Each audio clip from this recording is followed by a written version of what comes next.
ತೀರ್ಮಾನಕ್ಕೆ ಬದ್ಧ ಅಂತ ವಿಜಯೇಂದ್ರ ಹೇಳಿದ್ದಾರೆ. ಯಡಿಯೂರಪ್ಪ ವಿಜಯೇಂದ್ರ ಯಾರನ್ನೂ ತುಳಿಯಲ್ಲ.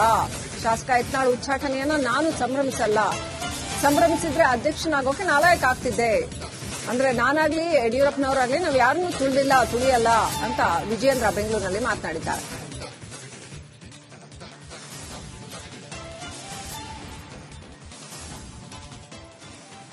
ಯತ್ನಾಳ್ ಅವರ ಯಾವುದೇ ವ್ಯತ್ಯಾಸಗಳು ಇರಲಿ ಸರಿಪಡಿಸಿಕೊಳ್ಳೋಣ, ದಯವಿಟ್ಟು ನೀವು ಭೋಜನ ಕೂಟಕ್ಕೆ ಬರಬೇಕು ಅಂತ ನಾನೇ ಆಹ್ವಾನಿಸಿದ್ದೆ. ಯಾಕೆಂತ ಹೇಳಿದ್ರೆ ನಾನು ಯತ್ನಾಳ್ ಅವರಿಗೆ ತುಲನೆ ಮಾಡಿದ್ರೆ ವಯಸ್ಸಿನಲ್ಲೂ ಕೂಡ ಚಿಕ್ಕವನು, ಅನುಭವದಲ್ಲೂ ಕೂಡ ಚಿಕ್ಕವನು. ಹಾಗಾಗಿ ರಾಜ್ಯದ ಅಧ್ಯಕ್ಷನಾಗಿ ಎಲ್ಲರನ್ನೂ ಕೂಡ ಒಗ್ಗೂಡಿಸ್ಕೊಂಡು ಹೋಗಬೇಕಾಗಿರ್ತಕ್ಕಂಥದ್ದು ನನ್ನ ಆದ್ಯ ಕರ್ತವ್ಯ. ಆ ಕರ್ತವ್ಯವನ್ನು ನಿರ್ವಹಿಸಬೇಕು ಅಂತೇಳಿ ನಾನು ಪ್ರಾಮಾಣಿಕವಾಗಿ ನನ್ನ ಪ್ರಯತ್ನವನ್ನು ನಾನು ಮಾಡಿದ್ದೇನೆ. ಯತ್ನಾಳ್ ಅವರ ಉಚ್ಚಾಟನೆ ಸಂಭ್ರಮಿಸತಕ್ಕಂಥ ಪ್ರಶ್ನೆ ಉದ್ಭವ ಆಗೋದಿಲ್ಲ. ಅಂತ ಮನಸ್ಥಿತಿ ನನಗೆ ಇದ್ದಿದ್ದೇ ಆದ್ರೆ ರಾಜ್ಯದ ಅಧ್ಯಕ್ಷನಾಗಿ ಮುಂದುವರಿಯೋದಕ್ಕೆ ನಾನೇ ಹೇಳ್ಬಿಡ್ತೇನೆ. ಇವತ್ತು ಭಾರತೀಯ ಜನತಾ ಪಾರ್ಟಿ ಯಾವತ್ತೂ ಕೂಡ ಸ್ವಂತ ಶಕ್ತಿ ಮೇಲೆ ಅಧಿಕಾರಕ್ಕೆ ಬಂದಿಲ್ಲ. ನನ್ನ ಮುಂದೆ ಇರತಕ್ಕಂಥ ಗುರಿ ಇವತ್ತು ರಾಜ್ಯದ ಮುಖ್ಯಮಂತ್ರಿ ಆಗಬೇಕು ಅಂತ ಹೊರಟಿಲ್ಲ. ನನಗೆ ಪಕ್ಷದ ವರಿಷ್ಠರು ಕೊಟ್ಟಿರತಕ್ಕಂಥ ಜವಾಬ್ದಾರಿ ರಾಜ್ಯದಲ್ಲಿ ಭಾರತೀಯ ಜನತಾ ಪಾರ್ಟಿ ತನ್ನ ಸ್ವಂತ ಬಲದ ಮೇಲೆ ರಾಜ್ಯದಲ್ಲಿ ಅಧಿಕಾರಕ್ಕೆ ಬರಬೇಕು ಅಂತೇಳಿ ನನಗೆ ಪಕ್ಷದ ಜವಾಬ್ದಾರಿಯನ್ನ ಕೊಟ್ಟಿದ್ದಾರೆ ಹೊರತು ಮುಖ್ಯಮಂತ್ರಿ ಆಗಬೇಕು ಮತ್ತೊಂದು ಅಲ್ಲ. ನೆಕ್ಸ್ಟ್ ಅಪ್ಡೇಟ್ ಪಡ್ಕೊಳ್ಳೋಣ. ನಮ್ಮ ಪ್ರತಿನಿಧಿ ಬಸವರಾಜ್ ಲೈವ್ ಕನೆಕ್ಟ್ ಆಗಿದ್ದಾರೆ. ಬಸವರಾಜ್, ಓಕೆ. ಸುರೇಶ್, ಬಸನಗೌಡ ಪಾಟೀಲ್ ಯತ್ನಾಳ್ ಅವರು ಜೊತೆ ನೀವು ಚಿಟ್ಚಾಟ್ ನಡೆಸಿದ್ರಿ. ಅನಂತರದಲ್ಲಿ ಅವರ ಮೂಡ್ ಹೇಗಿತ್ತು, ಮುಂದೇನ್ ಮಾಡಕ್ ಹೊರಟಿದಾರಂತೆ, ಆಫ್ ದ ರೆಕಾರ್ಡ್ ಏನಾದ್ರೂ ಮಾಹಿತಿ ಬಿಟ್ಕೊಟ್ರಾ? ಮುಂದಿನ ಹೆಜ್ಜೆ ಏನು ಬಸನಗೌಡ ಪಾಟೀಲ್ ಯತ್ನಾಳ್ರದ್ದು? ವಾಪಸ್ ಬರ್ತೀನಿ ಬಿಜೆಪಿಗೆ ಅಂತ ಹೇಳ್ತಾ ಇದ್ದಾರೆ. ವಾಪಸ್ ಬರೋ ಹಾದಿ ಹೇಗೆ, ಏನು? ವಿಜಯೇಂದ್ರ ಅವರು ಈ ಒಂದು ಸಂಧಾನ ಏನಾದ್ರೂ ಏರ್ಪಟ್ರೆ ಅದಕ್ಕೆ ಒಪ್ಪುತ್ತಾರಾ? ಏನ್ ಕತೆ?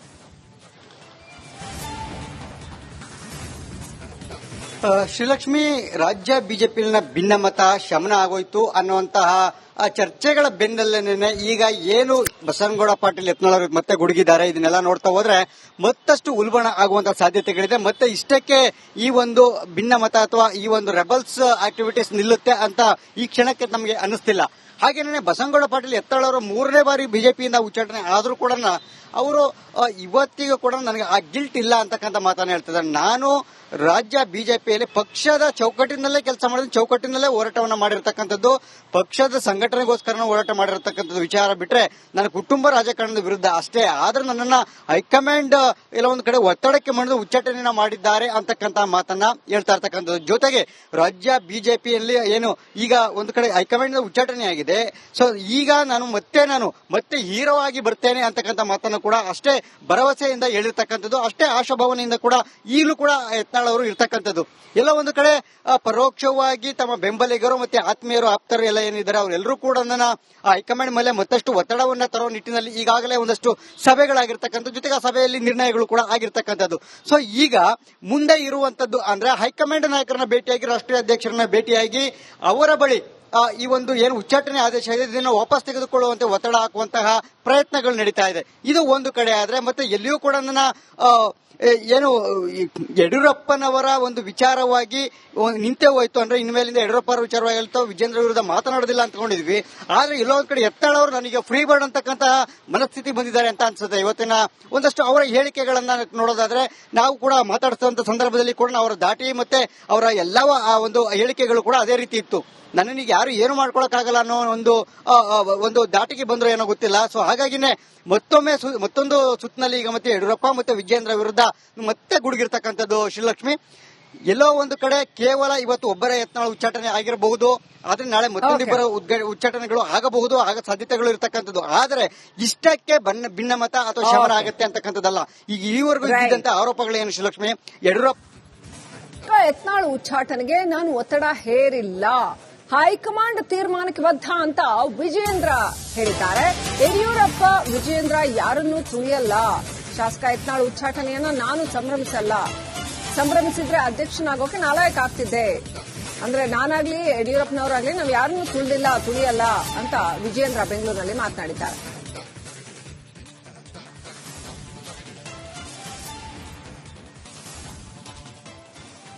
ಯತ್ನಾಳ್ ಅವರ ಯಾವುದೇ ವ್ಯತ್ಯಾಸಗಳು ಇರಲಿ ಸರಿಪಡಿಸಿಕೊಳ್ಳೋಣ, ದಯವಿಟ್ಟು ನೀವು ಭೋಜನ ಕೂಟಕ್ಕೆ ಬರಬೇಕು ಅಂತ ನಾನೇ ಆಹ್ವಾನಿಸಿದ್ದೆ. ಯಾಕೆಂತ ಹೇಳಿದ್ರೆ ನಾನು ಯತ್ನಾಳವರಿಗೆ ತುಲನೆ ಮಾಡಿದ್ರೆ ವಯಸ್ಸಿನಲ್ಲೂ ಕೂಡ ಚಿಕ್ಕವನು, ಅನುಭವದಲ್ಲೂ ಕೂಡ ಚಿಕ್ಕವನು. ಹಾಗಾಗಿ ರಾಜ್ಯದ ಅಧ್ಯಕ್ಷನಾಗಿ ಎಲ್ಲರನ್ನೂ ಕೂಡ ಒಗ್ಗೂಡಿಸ್ಕೊಂಡು ಹೋಗಬೇಕಾಗಿರ್ತಕ್ಕಂಥದ್ದು ನನ್ನ ಆದ್ಯ ಕರ್ತವ್ಯ. ಆ ಕರ್ತವ್ಯವನ್ನು ನಿರ್ವಹಿಸಬೇಕು ಅಂತೇಳಿ ನಾನು ಪ್ರಾಮಾಣಿಕವಾಗಿ ನನ್ನ ಪ್ರಯತ್ನವನ್ನು ನಾನು ಮಾಡಿದ್ದೇನೆ. ಯತ್ನಾಳ್ ಅವರ ಉಚ್ಚಾಟನೆ ಸಂಭ್ರಮಿಸತಕ್ಕಂಥ ಪ್ರಶ್ನೆ ಉದ್ಭವ ಆಗೋದಿಲ್ಲ.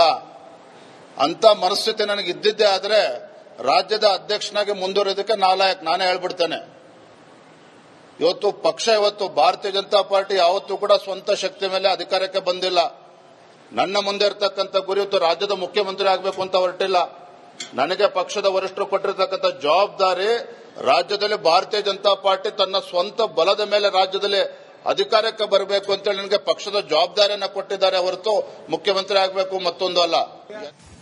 ನೆಕ್ಸ್ಟ್ ಅಪ್ಡೇಟ್ ಪಡ್ಕೊಳ್ಳೋಣ. ನಮ್ಮ ಪ್ರತಿನಿಧಿ ಬಸವರಾಜ್ ಲೈವ್ ಕನೆಕ್ಟ್ ಆಗಿದ್ದಾರೆ. ಬಸವರಾಜ್, ಓಕೆ, ಸುರೇಶ್ ಬಸನಗೌಡ ಪಾಟೀಲ್ ಯತ್ನಾಳ್ ಅವರು ಜೊತೆ ನೀವು ಚಿಟ್ಚಾಟ್ ನಡೆಸಿದ್ರಿ. ಅನಂತರದಲ್ಲಿ ಅವರ ಮೂಡ್ ಹೇಗಿತ್ತು, ಮುಂದೇನ್ ಮಾಡಕ್ ಹೊರಟಿದಾರಂತೆ, ಆಫ್ ದ ರೆಕಾರ್ಡ್ ಏನಾದ್ರೂ ಮಾಹಿತಿ ಬಿಟ್ಕೊಟ್ರ, ಮುಂದಿನ ಹೆಜ್ಜೆ ಏನು ಬಸನಗೌಡ ಪಾಟೀಲ್ ಯತ್ನಾಳ್ರದ್ದು? ವಾಪಸ್ ಬರ್ತೀನಿ ಬಿಜೆಪಿಗೆ ಅಂತ ಹೇಳ್ತಾ ಇದ್ದಾರೆ. ವಾಪಸ್ ಬರೋ ಹಾದಿ ಹೇಗೆ, ಏನು?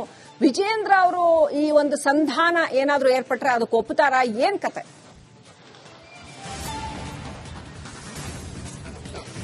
ಶ್ರೀಲಕ್ಷ್ಮಿ, ರಾಜ್ಯ ಬಿಜೆಪಿಯಲ್ಲಿನ ಭಿನ್ನಮತ ಶಮನ ಆಗೋಯ್ತು ಅನ್ನುವಂತಹ ಚರ್ಚೆಗಳ ಬೆನ್ನಲ್ಲೇನೆ ಈಗ ಏನು ಬಸನಗೌಡ ಪಾಟೀಲ್ ಯತ್ನಾಳ್ ಅವರು ಮತ್ತೆ ಗುಡುಗಿದ್ದಾರೆ. ಇದನ್ನೆಲ್ಲ ನೋಡ್ತಾ ಹೋದ್ರೆ ಮತ್ತಷ್ಟು ಉಲ್ಬಣ ಆಗುವಂತಹ ಸಾಧ್ಯತೆಗಳಿದೆ. ಮತ್ತೆ ಇಷ್ಟಕ್ಕೆ ಈ ಒಂದು ಭಿನ್ನಮತ ಅಥವಾ ಈ ಒಂದು ರೆಬಲ್ಸ್ ಆಕ್ಟಿವಿಟೀಸ್ ನಿಲ್ಲುತ್ತೆ ಅಂತ ಈ ಕ್ಷಣಕ್ಕೆ ನಮಗೆ ಅನ್ನಿಸ್ತಿಲ್ಲ. ಹಾಗೇನೆ ಬಸನಗೌಡ ಪಾಟೀಲ್ ಯತ್ನಾಳ್ ಅವರು 3ನೇ ಬಾರಿ ಬಿಜೆಪಿಯಿಂದ ಉಚ್ಚಾಟನೆ ಆದರೂ ಕೂಡ ಅವರು ಇವತ್ತಿಗೂ ಕೂಡ ನನಗೆ ಆ ಗಿಲ್ಟ್ ಇಲ್ಲ ಅಂತಕ್ಕಂಥ ಮಾತನ್ನ ಹೇಳ್ತಿದ್ದಾರೆ. ನಾನು ರಾಜ್ಯ ಬಿಜೆಪಿಯಲ್ಲಿ ಪಕ್ಷದ ಚೌಕಟ್ಟಿನಲ್ಲೇ ಕೆಲಸ ಮಾಡಿದ, ಚೌಕಟ್ಟಿನಲ್ಲೇ ಹೋರಾಟವನ್ನು ಮಾಡಿರ್ತಕ್ಕಂಥದ್ದು, ಪಕ್ಷದ ಸಂಘಟನೆಗೋಸ್ಕರ ಹೋರಾಟ ಮಾಡಿರ್ತಕ್ಕಂಥದ್ದು ವಿಚಾರ ಬಿಟ್ರೆ ನನ್ನ ಕುಟುಂಬ ರಾಜಕಾರಣದ ವಿರುದ್ಧ ಅಷ್ಟೇ. ಆದ್ರೆ ನನ್ನನ್ನ ಹೈಕಮಾಂಡ್ ಎಲ್ಲ ಒಂದು ಕಡೆ ಒತ್ತಡಕ್ಕೆ ಮಾಡಿದ ಉಚ್ಚಾಟನೆಯನ್ನ ಮಾಡಿದ್ದಾರೆ ಅಂತಕ್ಕಂಥ ಮಾತನ್ನ ಹೇಳ್ತಾ ಇರ್ತಕ್ಕಂಥದ್ದು. ಜೊತೆಗೆ ರಾಜ್ಯ ಬಿಜೆಪಿಯಲ್ಲಿ ಏನು ಈಗ ಒಂದು ಕಡೆ ಹೈಕಮಾಂಡ್ ಉಚ್ಚಾಟನೆ ಆಗಿದೆ. ಸೊ ಈಗ ನಾನು ಮತ್ತೆ ಹೀರೋ ಆಗಿ ಬರ್ತೇನೆ ಅಂತಕ್ಕಂಥ ಮಾತನ್ನು ಕೂಡ ಅಷ್ಟೇ ಭರವಸೆಯಿಂದ ಹೇಳಿರ್ತಕ್ಕಂಥದ್ದು, ಅಷ್ಟೇ ಆಶಾಭಾವನೆಯಿಂದ ಕೂಡ ಈಗಲೂ ಕೂಡ ಯತ್ನಾಳ್ ಅವರು ಇರ್ತಕ್ಕಂಥದ್ದು. ಎಲ್ಲ ಒಂದು ಕಡೆ ಪರೋಕ್ಷವಾಗಿ ತಮ್ಮ ಬೆಂಬಲಿಗರು ಮತ್ತೆ ಆತ್ಮೀಯರು ಆಪ್ತರು ಎಲ್ಲ ಏನಿದ್ದಾರೆ ಅವರೆಲ್ಲರೂ ಕೂಡ ನನ್ನ ಹೈಕಮಾಂಡ್ ಮೇಲೆ ಮತ್ತಷ್ಟು ಒತ್ತಡವನ್ನ ತರುವ ನಿಟ್ಟಿನಲ್ಲಿ ಈಗಾಗಲೇ ಒಂದಷ್ಟು ಸಭೆಗಳಾಗಿರ್ತಕ್ಕಂಥದ್ದು, ಜೊತೆಗೆ ಆ ಸಭೆಯಲ್ಲಿ ನಿರ್ಣಯಗಳು ಕೂಡ ಆಗಿರ್ತಕ್ಕಂಥದ್ದು. ಸೊ ಈಗ ಮುಂದೆ ಇರುವಂತದ್ದು ಅಂದ್ರೆ ಹೈಕಮಾಂಡ್ ನಾಯಕರನ್ನ ಭೇಟಿಯಾಗಿ, ರಾಷ್ಟ್ರೀಯ ಅಧ್ಯಕ್ಷರನ್ನ ಭೇಟಿಯಾಗಿ ಅವರ ಬಳಿ ಈ ಒಂದು ಏನು ಉಚ್ಚಾಟನೆ ಆದೇಶ ಇದೆ ಇದನ್ನು ವಾಪಸ್ ತೆಗೆದುಕೊಳ್ಳುವಂತೆ ಒತ್ತಡ ಹಾಕುವಂತಹ ಪ್ರಯತ್ನಗಳು ನಡೀತಾ ಇದೆ. ಇದು ಒಂದು ಕಡೆ ಆದ್ರೆ ಮತ್ತೆ ಎಲ್ಲಿಯೂ ಕೂಡ ನನ್ನ ಏನು ಯಡಿಯೂರಪ್ಪನವರ ಒಂದು ವಿಚಾರವಾಗಿ ನಿಂತೇ ಹೋಯ್ತು ಅಂದ್ರೆ ಇನ್ಮೇಲಿಂದ ಯಡಿಯೂರಪ್ಪ ವಿಚಾರವಾಗಿ ವಿಜೇಂದ್ರ ವಿರುದ್ಧ ಮಾತನಾಡೋದಿಲ್ಲ ಅಂದ್ಕೊಂಡಿದ್ವಿ. ಆದ್ರೆ ಎಲ್ಲೋ ಒಂದ್ ಕಡೆ ಯತ್ನಾಳ್ ಅವರು ನನಗೆ ಫ್ರೀ ಬರ್ಡ್ ಅಂತಕ್ಕಂತಹ ಮನಸ್ಥಿತಿ ಬಂದಿದ್ದಾರೆ ಅಂತ ಅನ್ಸುತ್ತೆ. ಇವತ್ತಿನ ಒಂದಷ್ಟು ಅವರ ಹೇಳಿಕೆಗಳನ್ನ ನೋಡೋದಾದ್ರೆ ನಾವು ಕೂಡ ಮಾತಾಡಿಸುವಂತ ಸಂದರ್ಭದಲ್ಲಿ ಕೂಡ ಅವರ ದಾಟಿ ಮತ್ತೆ ಅವರ ಎಲ್ಲವ ಆ ಒಂದು ಹೇಳಿಕೆಗಳು ಕೂಡ ಅದೇ ರೀತಿ ಇತ್ತು. ನನ್ನೀಗ ಯಾರು ಏನು ಮಾಡ್ಕೊಳಕ್ಕಾಗಲ್ಲ ಅನ್ನೋ ಒಂದು ದಾಟಿಗೆ ಬಂದ್ರೆ ಏನೋ ಗೊತ್ತಿಲ್ಲ. ಸೊ ಹಾಗಾಗಿನೇ ಮತ್ತೊಂದು ಸುತ್ತಿನಲ್ಲಿ ಈಗ ಮತ್ತೆ ಯಡಿಯೂರಪ್ಪ ಮತ್ತೆ ವಿಜೇಂದ್ರ ವಿರುದ್ಧ ಮತ್ತೆ ಗುಡುಗಿರ್ತಕ್ಕಂಥದ್ದು. ಶ್ರೀಲಕ್ಷ್ಮಿ, ಎಲ್ಲೋ ಒಂದು ಕಡೆ ಕೇವಲ ಇವತ್ತು ಒಬ್ಬರೇ ಯತ್ನಾಳ್ ಉಚ್ಚಾಟನೆ ಆಗಿರಬಹುದು, ಆದ್ರೆ ನಾಳೆ ಮತ್ತೊಂದಿಬ್ಬರ ಉಚ್ಚಾಟನೆಗಳು ಆಗಬಹುದು, ಆಗ ಸಾಧ್ಯತೆಗಳು ಇರತಕ್ಕಂಥದ್ದು. ಆದರೆ ಇಷ್ಟಕ್ಕೆ ಭಿನ್ನಮತ ಅಥವಾ ಶಮನ ಆಗುತ್ತೆ ಅಂತಕ್ಕಂಥದ್ದಲ್ಲ. ಈಗ ಈವರೆಗೂ ಇದ್ದಂತ ಆರೋಪಗಳೇನು ಶ್ರೀಲಕ್ಷ್ಮಿ? ಯಡಿಯೂರಪ್ಪ ಯತ್ನಾಳ್ ಉಚ್ಚಾಟನೆಗೆ ನಾನು ಒತ್ತಡ ಹೇರಿಲ್ಲ, ಹೈಕಮಾಂಡ್ ತೀರ್ಮಾನಕ್ಕೆ ಬದ್ಧ ಅಂತ ವಿಜಯೇಂದ್ರ ಹೇಳಿದ್ದಾರೆ. ಯಡಿಯೂರಪ್ಪ ವಿಜಯೇಂದ್ರ ಯಾರನ್ನೂ ತುಳಿಯಲ್ಲ. ಶಾಸಕ ಯತ್ನಾಳ್ ಉಚ್ಚಾಟನೆಯನ್ನ ನಾನು ಸಂಭ್ರಮಿಸಿದ್ರೆ ಅಧ್ಯಕ್ಷನಾಗೋಕೆ ನಾಲಾಯಕ ಆಗ್ತಿದ್ದೆ. ಅಂದ್ರೆ ನಾನಾಗ್ಲಿ ಯಡಿಯೂರಪ್ಪನವರಾಗ್ಲಿ ನಾವು ಯಾರನ್ನೂ ತುಳಿಯಲ್ಲ ಅಂತ ವಿಜಯೇಂದ್ರ ಬೆಂಗಳೂರಿನಲ್ಲಿ ಮಾತನಾಡಿದ್ದಾರೆ.